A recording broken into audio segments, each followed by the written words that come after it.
Hi everybody, my name is Mike Ruiz. I'm a consulting sales engineer at Zscaler based in the New York region. Thanks for spending a few minutes with me today to get a quick look at log streaming. Specifically, how do we get logs from the Zscaler Private Access Cloud into your SIEM?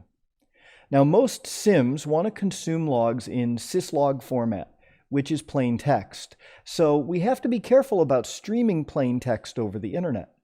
And to accomplish that in Zscaler Private Access, we use something called the log streaming service, which you can see on the screen.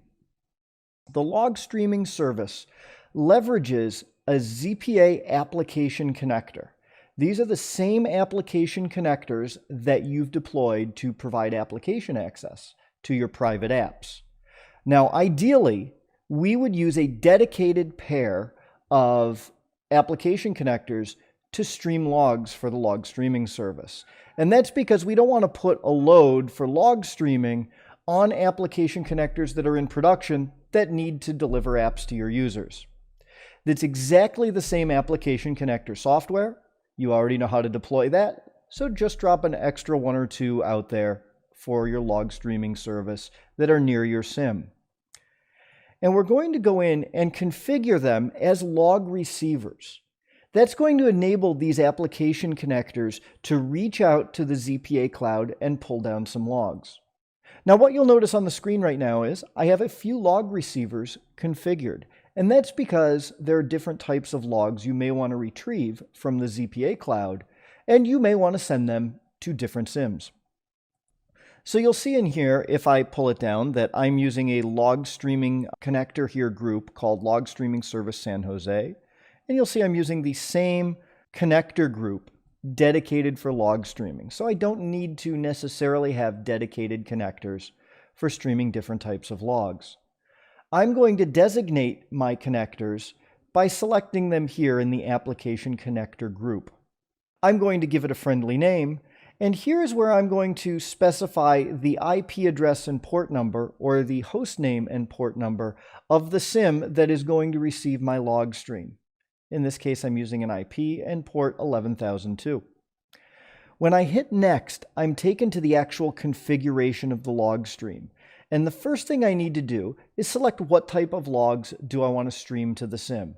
Whether they're user activity logs, which are the transaction metadata as users access their private apps, or the status of various application connectors, the authentication status of users, logs specific to users accessing apps over browser-based access, or the audit logs, administrator change logs.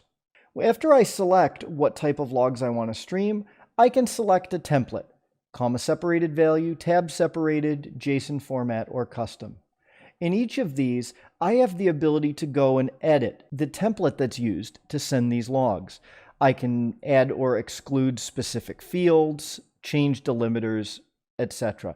You can find information about all of the different fields available in our help portal at help.zscaler.com, or just clicking the little help icon in the bottom right-hand corner of the screen. Let's assume that the default content for this stream, format, and delimiters is acceptable.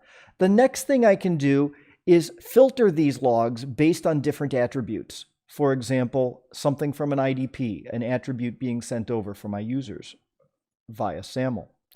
Or log activity for specific application segments, specific groups of segments, specific types of clients, or even specific sessions.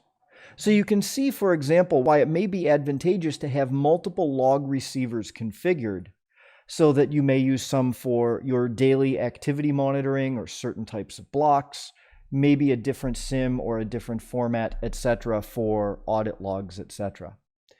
Hopefully you see how simple it can be to configure your ZPA tenant to stream logs to your SIEM or any other collector that can receive syslog information. Thanks again for spending some time with me. Again, my name's Mike Ruiz. Have a good day.